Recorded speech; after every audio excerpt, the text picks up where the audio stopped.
Yo, what is up guys, it's Pedro here, and in today's video I'll be talking about Deebo Samuel and some other Washington Commanders players' reaction to Deebo getting traded to the Washington Commanders. I'll also be talking about one Commanders free agent that is getting some buzz in the market and might get paid a little bit more than some Commanders fans think and might lead to him being gone. If you guys are new, make sure to subscribe, hit that like button and that notification bell as well. Less than 35% of you guys are subscribed. It's free. It takes 1 second. Go ahead and do it. But yeah, let's talk about it. So we're a couple days removed.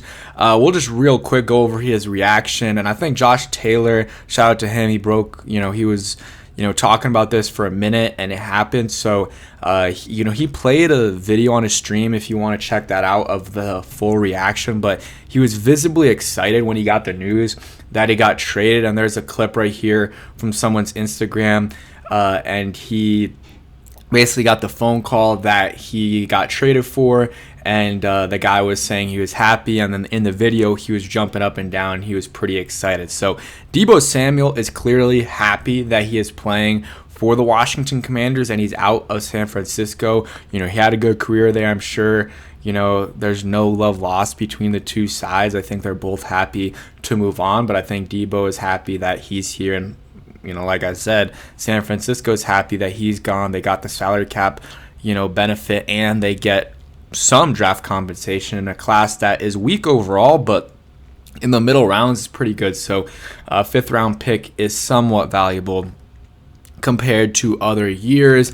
Jayden Daniels reacted to it on Instagram. He basically said, "Let's work," and added Deebo, so he's hyped about it. Basically just put the Adam Schefter tweet out, or the ESPN post on Insta about Deebo, and it was him in the Commanders uniform. I saw Mike Sainristil reposted about it. He's excited. Some defenders. I don't remember if Frankie Luvu said anything. I'm pretty sure Terry did as well. Also, congrats to Terry for getting married, I believe the week before. Shout out to Terry. What a good guy. Happy for him and his now wife.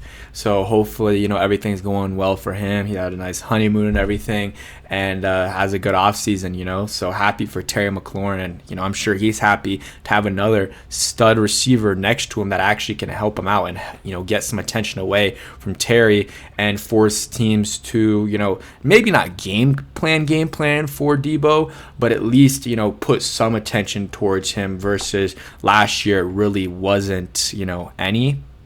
So, that's also something that people need to realize. Terry he didn't play with a good QB his whole career, pretty much until Jayden, but also not really any good receivers. I mean, the second best receiver for a while was probably Cam Sims, and then Curtis Samuel for a little bit, maybe Jahan Dotson.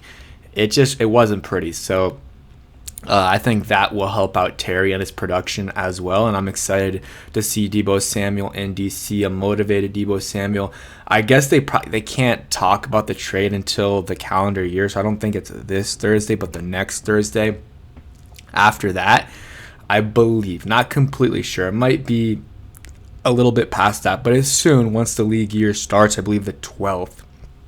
Then teams can start to officially announce these moves, and Deebo can basically talk about it. The Commanders can talk about it as he's already on the team. Like the Commanders on social media, they hinted at it, but it can't be official until the new league year starts. And this was actually the first trade of the offseason, so the Commanders have been active. I don't see them trading for any other guys. Maybe they trade John Allen. I mean, maybe Myles Garrett, but they just don't have a lot of draft capital right now. They still have technically 6 picks, but they don't have one in the 4th. They don't have one in the 5th. I'm pretty sure they don't have one in the 6th. It's all 7th round picks, 1st, 2nd, 3rd, and then 7th. So I think they probably want to try to keep capital. If they're going to trade, they probably have to trade from next year's draft class, unless it's for Garrett, and they would have to give up probably a 1st this year, maybe a 1st next year. But I think for Garrett it would be worth it. But the draft compensation, or the draft capital that the Commanders have isn't a lot right now. So, doing some things to maybe recoup some of that draft capital wouldn't be a bad idea. Start with Jonathan Allen. Maybe you can get a 4th, 5th round pick for him. Go ahead and do that and get that, salary cap space that you basically lost in the Deebo trade, you get that back with a Jonathan Allen trade or release. But I don't know. I think he's still a good player, and maybe not 16 million good, but I think he's still playing can play at a high level if he's healthy. That's a big if. That is a big if, but him playing maybe on a reduced contract wouldn't be a bad idea. Like, I know people aren't talking about it, but Payne, and I talked about it in my last video recapping or kind of going over the cap space situation, but they could trade Payne and get $20.5 million in cap space and get better draft comp than they can for Allen. And obviously, Payne's still a decent player, but for the money he's getting paid, I don't think he is worth that much. And I don't know. We'll see, though. Let's see. Hopefully he has a bounce back year.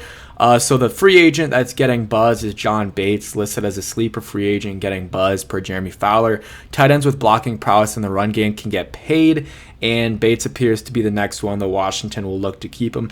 Here's the thing with Bates. I would pay him, but not much more than the minimum. I mean, the guy doesn't catch passes. Yes, he's a good blocker, but you drafted Ben Sinnott, and he has to be, fans want to make excuses for him, and that's fine.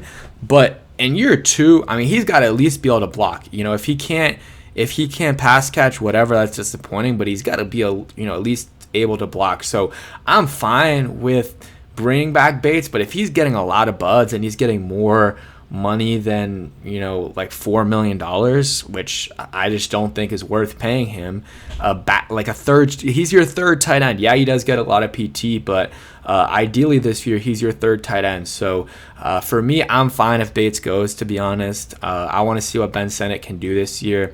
I think you drafted him in the second round for a reason, and first year wasn't great, but it takes time to develop in the NFL, especially at the tight end position. So we'll see what he does this year. We'll see what he does, and I'm looking for him to develop. Obviously, script's still out there. Not script, but whatever. The jury's still out on Ben Sinnott. Didn't have an amazing rookie year, but again, tight ends, it takes a little bit of time to develop. So let's see what he does this year. One of the guys that I'm really excited to, maybe not excited, but interested to hear about in the offseason is what Ben Sinnott does. But yeah, Bates, I'm not paying much more than what I said. And if he gets a multi-year deal, whatever, 2-3 year deal, that's $15 million a year, or not, $15 million total, that's fine. But I would just rather draft a tight end at that point, or, yeah, that's probably what I would do. So he has a 4-year, $4 million contract with the Commanders. I want to see what his valuation is, if they have one. I don't know if they have one here for Spot Track, but I was trying to see if they had a kind of a projection for him. I don't know what it is, but it shouldn't be too much for a guy that's ideally a number 3 tight end for you. So they have him at $3.13 million. That's fine.